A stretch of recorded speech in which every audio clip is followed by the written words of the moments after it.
Hi, this is Doug, and you're on the Flat Earth Workshop. This is part 12 of our Tiger 1 all-metal RC tank build. We're kit bashing this one, and today we're going to kit bash some Tamiya 1/16 scale figures.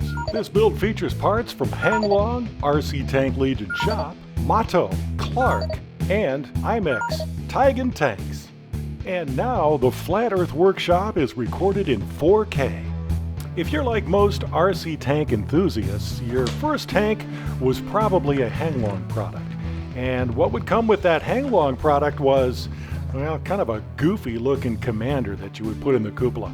Well, I've never been happy with those, and evidently looking on eBay, you can tell most people haven't been happy with them because now there are quite a few options available. Now, they also tend to be rather expensive if they're painted and they're meant directly for the tank. So I've decided that today we're going to kit bash two figures from Tamiya's excellent supply of military figures. These are in 1/16 scale.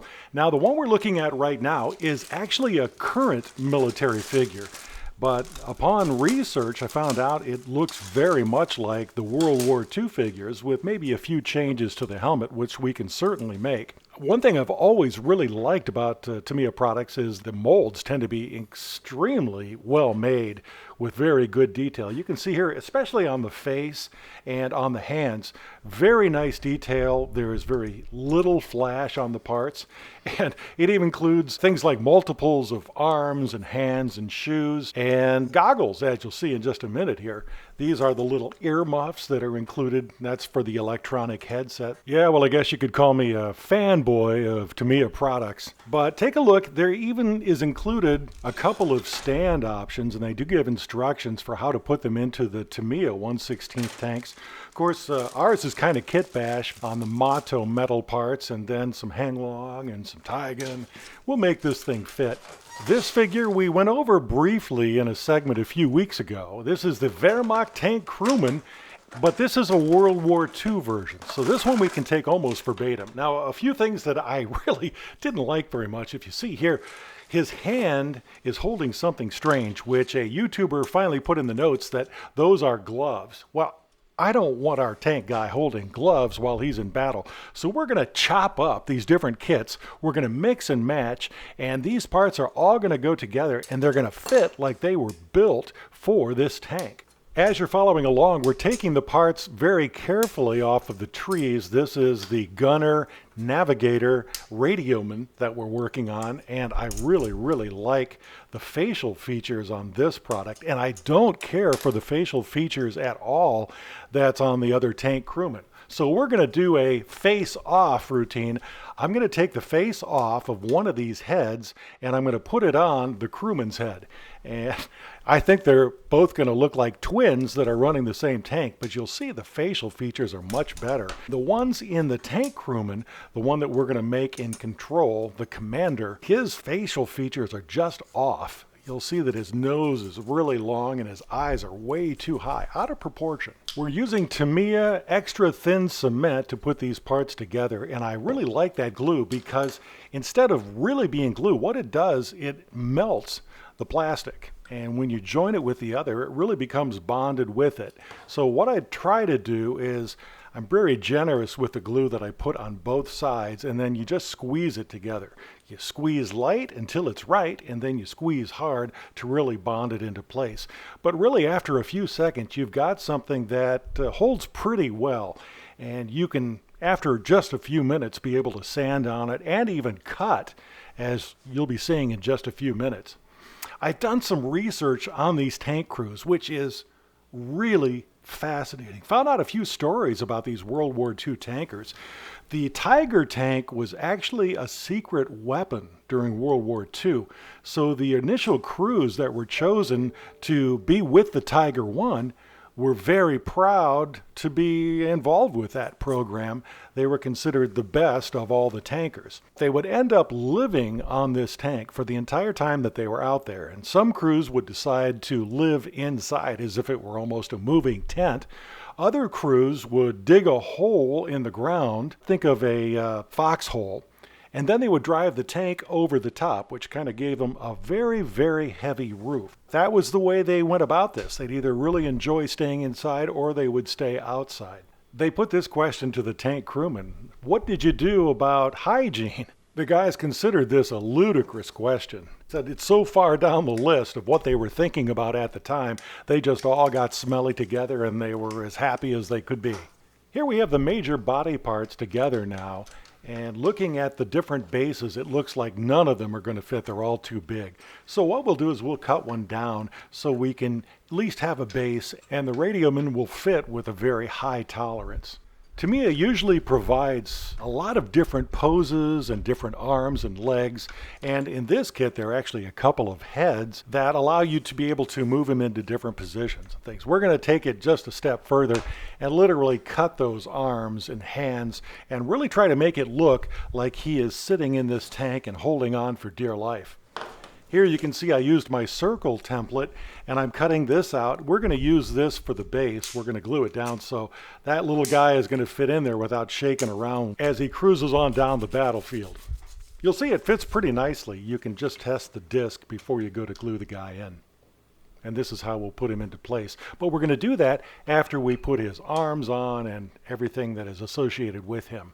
So at this point, I am just ideating on what this guy could be doing. He could have his arm up on the hatch, ready to close it. He could have his arms outstretched, as shown here. The one thing you have to remember, you want to try to use as little putty, and I'm talking Bondo or Tamiya putty, as possible, because that becomes kind of a sanding issue later, and it can really take away from the realism of the figure. I tend to use a Sharpie permanent marker to make sure that I'm cutting in the right spot. And if there's a point that needs to be brought down with a sanding stick or brought down with a grinder, that's going to show you exactly what you take away. In just a little bit, we'll use a grinder. That's a rotary grinder, but we're not going to use it very aggressively. We're going to use it really lightly and use it as a carving tool. And with that, we'll use a sanding stick to get the details that we want. You can see here, I'm just trying to get the surfaces all flat before I do the gluing. Now this guy's going to have his arm like this, and you'll see there are going to be some gaps that we're going to need to fill, but overall we're pretty close here. To make sure that his arm fits on, I'm putting glue on both surfaces, and you really need to hold it for a while just to make sure that those two materials bond together. They're actually melting and becoming one piece of styrene. Now to make sure his hand looks like it's curling around the front of the tank, we're going to reposition his hand. There's no need to go with it exactly the way it is, and look, he looks like he actually belongs there. Now let's take a look at our Wehrmacht Tank Crewman. This was the guy, I think this must be an older kit because it doesn't have as many options to it. I like the uniform section of it. It actually has very small medals that I'll show you in just a little bit. Has a couple of hats you can use, but the face is really bad. It doesn't look quite as bad when it's on the part tree, but if you get in real close, you'll see that the perspectives are all off. You'll notice that his nose is really long, his eyes are much too high, and the detail of the newer kit is much, much better in the face. What we're going to do is we're going to actually saw off the face from the head from the character, and we're going to then sand down the other face and get it to fit perfectly. I think you'll be pretty surprised at how seamless it can actually be. You know, it's really sad, all the maladies that these tank crews had after the war ended. Just a few years in the tank really caused some injuries that they suffered with the rest of their lives. Well, first of all, a lot of them had PTSD because they were taking shots all the time, incredibly loud shots, and they were under siege and living in this tank, which always caused them to be concerned about their environment. During their training, this is at the beginning when they actually had time to train the crews. During that training, they were told before a shot would take place, the gunner was supposed to tell them, this is the guy running the cannon, was supposed to tell them just before he fired the gun so they could put their hands over their ears. If they didn't, it could literally cause eardrums to burst. And a lot of people came out of that with serious hearing loss that they lived with for the rest of their lives. These are the medals that are included with this kit, which are pretty cool. Very, very tiny. We're going to cut that off just with the sprues and leave that for when we're done. We'll put those on. By the way, do you use sprue cutters? You know, I avoided using them for a lot of years until my son grabbed some. And I found out that there was a lot less rework to do if you use sprue cutters. If you're doing your cutting with an X-Acto blade, sometimes you're making little goofs and you're taking away material that you'll actually need later. Now we're getting to the fun part. We're gluing this groovy dude together. And of course, we're going to have to open up the cupola and start making sure that we have room for him. One of the problems with the Tiger cupola is it was very tight to get into, and we'll notice that same thing when we're trying to fit this figure into that spot. You'll find out that most of the arms that were included with the kit just don't work very well. So we're going to make some little modifications that make it look like the kit was sent and it fit perfectly. You know, I forgot to tell you to look away because we were going to do a severe amputation. I'm sorry, you're now a witness to the gory bloodletting. All right, we compared it to the previous figure. See how crummy he looked? My golly, you just might as well throw that little guy in the trash.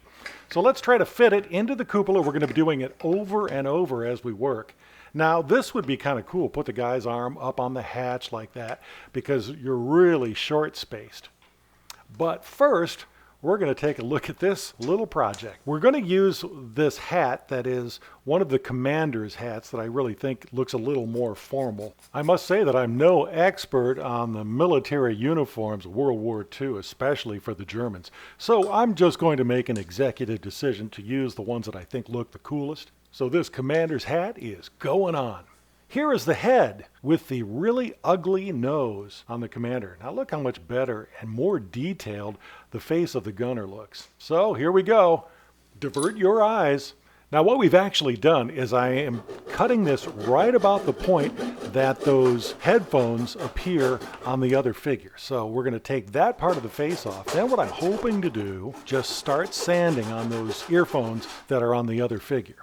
Zooming in this closely, you can really see how small these parts are. So hey, don't be embarrassed if you need to put on some of those birth control glasses, the ones that have the magnifying and the lights on them. Feel free, because it is really hard to get in there and work on these things when you really can't see them very well sometimes. We're working this down slowly using sandpaper and sanding sticks. What I want to do is try to get the face so it is just the amount of material that was taken away. So keep the old face as you work on the new face.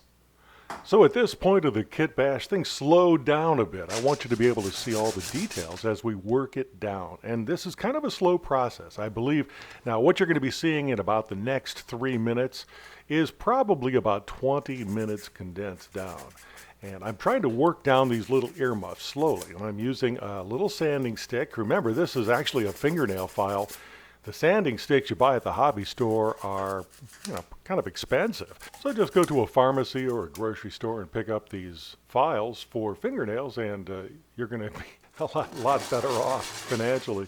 Here I'm just doing a test fit of all of these pieces together. You can still see that I have some thickness in the face that I need to get rid of. And this is just a kind of laborious thing of just sanding that thing down. I want it to appear like this original face. So you can see the materials I need to cut out of there. Now, I've condensed it quite a bit, and now we're getting very, very close. And what you want to look at here is the eye line. The distance between the center of the eye and the top of the ear, that is where you want to line up the face. Also, you're going to look at the chin line. The chin has to line up, and then the eye line. Eye right at the top of the ear. And you can see we're very close here. But as I try to fit the neck portion onto the body, you'll see that it's a bit thick in that area. The commander's hat that we've chosen here will fit on, but we've got to cut this little section off and do a little bit of sanding to get that just perfectly flat, and we'll be installing that in just a little bit. Here's a real close-up of what we have so far. You can see there's still some flash, but no worries, we'll take care of that very slowly. We'll sand it off. Now here is the hat that I really don't care for this one. I want to put on the commander's hat, which makes him look like he's large and in charge. Now we put a little glue deftly into position, and look, we actually have something that looks pretty reasonable.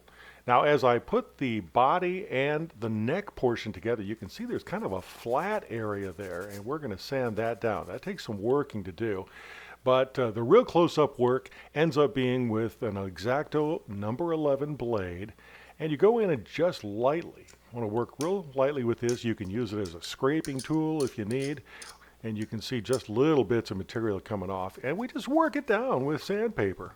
I want to take a minute here and tell you about the other nice project that we have going on another series. It's a Sonderkraftzug 251, which is a half-track. We're using a tank body, an old chassis from probably a 10-year-old hang-long tank, and we're going to cut that up and make it into a really cool half-track in 1/10 scale. When you compare the Tamiya figure to the hang-long figure, you can see that we were still a little bit too tall here. So let's cut him down and make him just the same height as the hang-long figure, which we're using as a scaly. Let's try to use all the tools that we have. Remember, this is a kit bash, so we're also using the arms that came in the kit for the radioman that we worked on a little bit earlier. And we're going to see what parts fit. Now, to be able to make this binocular fit, it's kind of cool. There is a hand without a thumb, and you kind of have to glue them together in a series. And I'm telling you, it is so small that when you have these big meat hooks for hands, it's kind of difficult to do. You really might even want to use tweezers to help you put that together. The commander's cupola is really narrow, so we have to make sure that the arm we use is actually folded rather than straight down. Now, I realize as you're watching this, it probably looks like it's a very easy process of figuring out what pose this figure is going to have, but actually, I've cut out quite a bit of the experimentation that I did, and I would invite you to go do that yourself. Just take different arms and try different positions, and you'll find one that works well enough. And don't be afraid to cut arms and make them bend, because you can grind off and you can put in some Bondo or whatever you need to do to try to fill in those areas that are missing. Use your rotary tool just as a grinding tool, very lightly. The whole idea is to try to close those gaps off as small as you can. Now, his hand, again, is not positioned correctly, so I'm going to cut this very deftly and just position him so he looks like his hand is wrapping around the front of the cupola. Now, positioning this hand actually is a bit more fiddly than it appears. I put him and tried to wrap his hand around the front of the cupola, then I kept it straight.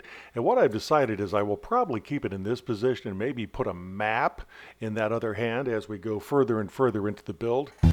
Here's his packet for his plans on the front, and you can see that is put in and it looks great. Here is his iron cross. These tiny little parts are actually pretty impressive. It's really hard with a mold to be able to get these things to come out without flash, especially when you get into doing tens and 20,000 of these little parts. They tend to flash up, but the maintenance on their tools is really good.